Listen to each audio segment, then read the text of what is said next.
அஸ்ஸலாமு அலைக்கும் வரஹ்மத்துல்லாஹி வபரகாத்துஹு. இறாலாக நாங்கள் வச்சுறது எப்படின்னு பார்ப்போம். 1/2 கிலோ இறால் எடுத்துருக்குது. இது கழுவி வச்சுக்கிறேன்னு. இப்போ ஒரு சட்டி அடுப்பு வச்சுட்டு தேவையான அளவு எண்ணெய் ஊற்றி 3 பெரிய வெங்காயம் கருவாயில் போட்டு வதக்கிறணும். எப்போவுமே வெங்காயத்தை நல்லா வதக்கிறணும், பொன்னிறமாக வர வரைக்கும். அதுதான் ஆனால் நல்லா டேஸ்ட்டாக இருக்கும்.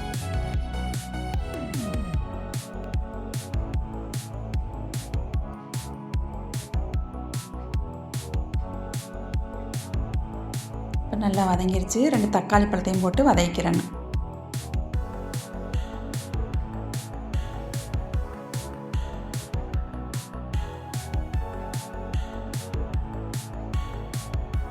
இப்போ இதுக்கு நம்ம மசாலா போடணும். 1 ஸ்பூன் மிளகாய்த்தூள், 1/4 ஸ்பூன் இஞ்சி பூண்டு பேஸ்ட்டு, 2 ஸ்பூன் கறி மசாலா தூள். இதையும் நல்லா எண்ணெய் பிரிகிற அளவுக்கு வதக்கிறேன்னு.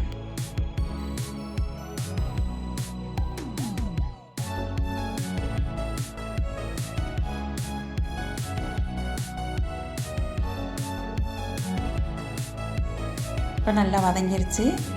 ஒரு ஆளடி போட்டு தேவையான அளவு உப்பு போட்டு கொஞ்சமாக தண்ணி ஊற்றணும். இறால் சீக்கிரம் வெந்துடும், நிறைய தண்ணி ஊற்ற தேவையில்லை. கொஞ்சமாக தண்ணி ஊற்றி நான் உருளைக்கிழங்கு போடுறேன், சிறுசா நறுக்கி. நீங்கள் தேவைன்னா போட்டுக்கலாம், இல்லைன்னா போடாமே இருக்கலாம்.